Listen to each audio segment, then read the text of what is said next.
Sometimes in pickleball, we make one too many errors and we get down in points. We've all been there. But what separates the good players from the great ones are the things you do to stop a loss and to get momentum back on your side.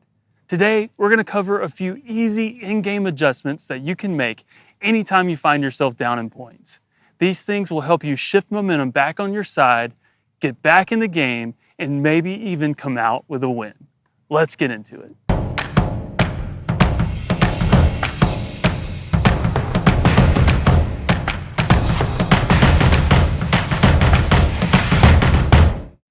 Welcome to High Five Pickleball, where we help you improve your game so you can maximize your time on the court.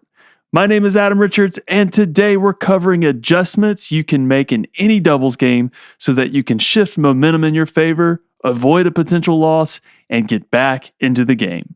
When you're trying to shift momentum and stop a loss, the goals are to eliminate unforced errors and avoid risk.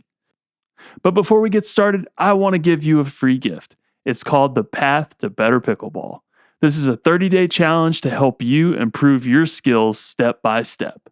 After signing up, you get a free downloadable skills guide and 10 videos sent straight to your inbox every few days. To gain access, just click the link in the description. All right, let's get into it. Number 1, stack with your partner. Stacking is a strategy that rearranges players on the court. For example, let's say that I'm struggling with my third shot drops or my backhand dinks, and I'm on the odd side or the left side of the court. To stack, I will move to my partner's right side when they serve so that they can have a better chance of taking the third shot. After they serve, they shift over to the left side of the court and I stay on the right side.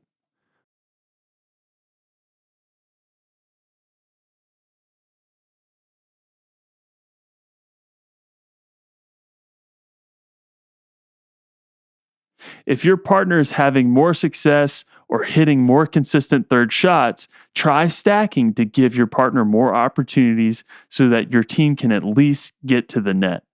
Also, just by switching positions on the court could force your opponents to think about where they want to return the ball, and this visual shift could be enough to disrupt your opponent's focus and trigger an error on the serve return. It may sound strange, but slight visual changes like this can help disrupt your opponent. This idea applies to when you're playing defense as well.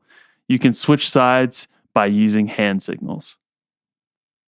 Number 2, play high percentage shots.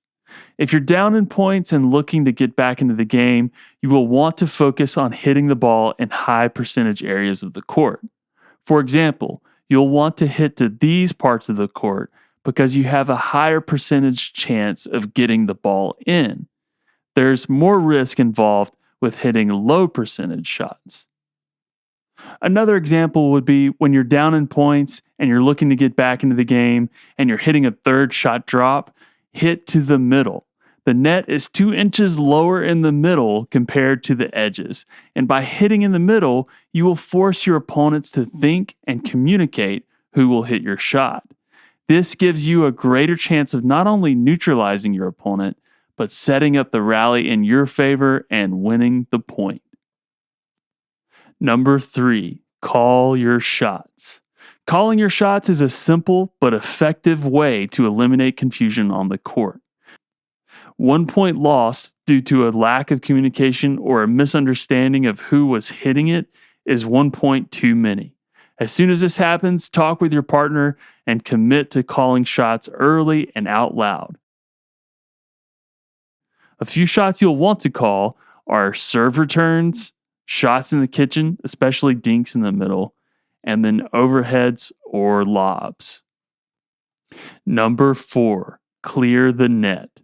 If you're going to make an error, it's best to at least clear the net and hit the ball too high rather than too low and into the net.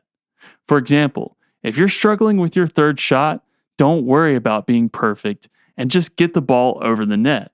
By keeping the ball in play, you force your opponent to hit the ball and increase their chances of making an error. Number 5, attack from the green zone. If you're down in points and you're climbing your way out of a rut, choose not to attack balls from below your waist. This is an easy way to avoid risks and to time your attacks correctly. If you'd like to learn more about this, you can check out the video I did on timing your attacks. Number 6, switch up your shots. By switching up your shots and staying unpredictable, you can throw off your opponent and earn points when you normally shouldn't. For example, if you've been hitting normal serves and all of a sudden you throw in a lob serve, this can throw off your opponent just enough to force an error.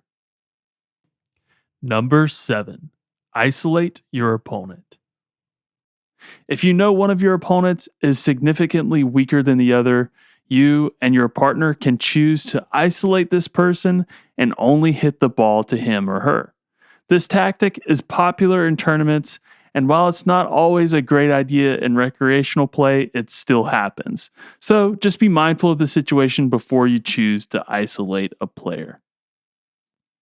Last but not least, if you're playing a tournament and you're down in points and you feel your opponents get some momentum over you, call a timeout. This is a great way to minimize their momentum, and it will also give you and your partner some time to catch your breath and create a strategy for getting back into the game.